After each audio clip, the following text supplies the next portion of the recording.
Today, I'm going to be talking about same-sex marriage and its history in the judicial, legislative, and executive branches of the United States government.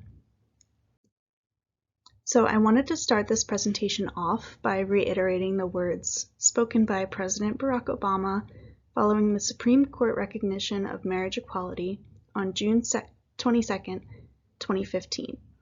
I will always remember this date because it happens to be my dad's birthday. But anyway, the words, "Love is love," always resonated with me for their simplicity and their power. As a queer person myself, this day was so important to me, and it was the culmination of work done by so many brave folks in this country. So I'm going to discuss 4 landmark events today, 3 of which are Supreme Court cases and 1 that is a public law. So these define the landscape of same-sex marriage over the past several decades, and they involved all 3 branches of the U.S. government. So the first one is Baker v. Nelson in 1971. The second one is the Defense of Marriage Act in 1996. Then I'm going to jump forward to 2013 in the U.S. v. Windsor case. And then just 2 years later, Obergefell v. Hodges in 2015. And I apologize if I'm pronouncing Obergefell incorrectly. So the first and earliest federal case that I would like to look at today is Baker v. Nelson. Perhaps you've heard of this, perhaps not. But essentially this was the start in the push for legalized same-sex marriage. In the year 1970, James Michael McConnell, who was a librarian, and Richard John Baker applied for a marriage license in Minneapolis. Their request was denied only because they were of the same sex. And in response to this, Baker and Nelson filed suit in district court to force the clerk to grant them a license. They were denied a license at the district court, so their appeal moved to the Minnesota Supreme Court. Their case was heard on September 21st, 1971.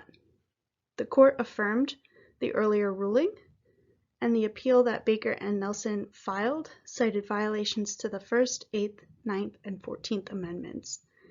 They argued that denial of a marriage license violated the right to privacy, the right to marry under the Due Process Clause, and sex discrimination protections under the Equal Protection Clause. Because it was denied by the Minnesota Supreme Court, Baker and Nelson appealed to the U.S. Supreme Court. They iterated there that the marriage statute keeping them from receiving a license implicated 3 rights protected under the Constitution. The Due Process Clause of the 14th Amendment, which guaranteed a fundamental right to marriage, the Equal Protection Clause of the same amendment that protected from discrimination based on gender, and the 9th Amendment guaranteeing privacy rights. The U.S. Supreme Court responded with a single sentence, quote, "The appeal is dismissed for want of a substantial federal question," unquote. This gave precedent for each state to define marriage as they see fit moving forward. A fun fact I'd like to throw in here, while all of these appeals were happening, McConnell and Nelson found a way to kind of play the system, and they got married through loopholes. They really wanted to receive legal marital benefits, and they did so by having McConnell actually adopt Baker. And on these adoption papers, Baker changed his legal name to Pat Lynn, which is a gender-neutral name, so as not to arouse suspicion. They then applied for another marriage license since there was no law against marrying someone you've adopted in Minnesota, and their license was actually granted. Their marriage was technically the first legal same-sex marriage in the United States. So now I want to fast forward to 1996 to talk about the Defense of Marriage Act, or DOMA. This was really the first time that we see major federal involvement in this subject since Baker v. Nelson. So DOMA was a federal law passed by Congress that was intended to define and protect the institution of marriage. It specifically defined the word spouse to be only a person of the opposite sex who is a husband or wife, and marriage is defined only as the union of one man and one woman. This act also made it so that states did not have to recognize same-sex marriages that occurred under the law of another state. So if a same-sex couple, for example, was married in Massachusetts and then later moved to Texas, the state of Texas did not have to recognize that marriage. The biggest implication here is that same-sex couples were denied the benefits that opposite-sex couples had the privilege of, like employment benefits, rights of inheritance, cohabitation in college or military housing, and joint tax returns. But perhaps most astonishing was the repercussions this had on same-sex couples that had children. The non-biological parent could not have a legal relationship with their child. They could not take medical leave to take care of their child or their partner, and they could not petition for custody, visitation, or child support in the case of divorce. DOMA ultimately came in response to speculation that Hawaii would soon recognize same-sex marriage. There was fear that this action would prompt other states to recognize these marriages, since Hawaii is such a hotspot for weddings. The law had overwhelming support and was signed by President Bill Clinton on September 21, 1996, actually 1 week before I was born.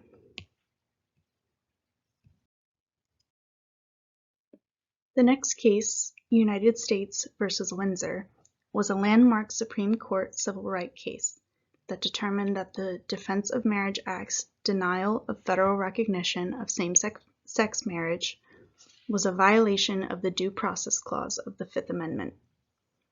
This case came to be when a same-sex couple, Edith Windsor and Thea Spire, married in New York just a year before Spire passed away.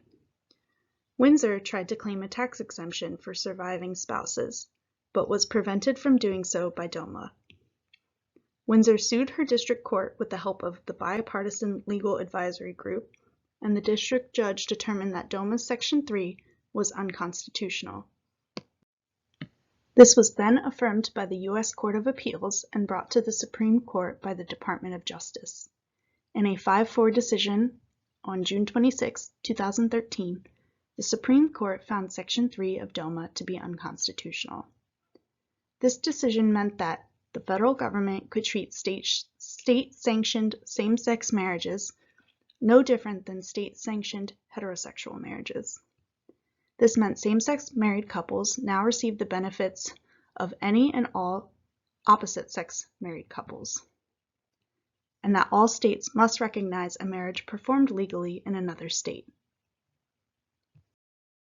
This brings us to the final major event I'd like to talk about, Obergefell v. Hodges, which was a landmark civil rights case. Federal district court cases had been filed across several states in the years leading up to this, all arguing that the fundamental right to marry is guaranteed to same-sex couples by the Equal Protection Clause and Due Process Clause. Once again, these are 14th Amendment clauses. The rulings of all of those cases culminated in Obergefell v. Hodges and appealed to the Sixth Circuit. The Sixth Circuit upheld the ruling made over 40 years prior in Baker v. Nelson that said state bans to same-sex marriage was constitutional. This conflicted with rulings made by other circuits, so it was brought to the Supreme Court. At this point, 36 states, DC, and Guam had all legalized same-sex marriage. On June 26, 2015, exactly 2 years after U.S. v. Windsor was decided, the Supreme Court held in a 5-4 vote that the right to same-sex marriage is required across all states because of the clauses in the 14th Amendment. This overruled Baker v. Nelson, and same-sex marriage officially became legal across the whole country. All 50 states, DC, and the insular areas must now perform and recognize same-sex marriage exactly as they do opposite-sex marriage. This was a historic day that many people celebrated. The path to legalize gay marriage was rocky and admittedly far overdue. But as Obama said in his speech that fateful day, It is a consequence of the countless small acts of courage of millions of people across decades who stood up, who came out, who talked to parents who loved their children no matter what, folks who were willing to endure bullying and taunts and stayed strong and came to believe in themselves and who they were, and slowly made an entire country realize that love is love. Thank you so much for watching my video. All of the resources I used are listed on the next page, and this beautiful presentation template was provided by SlidesGo.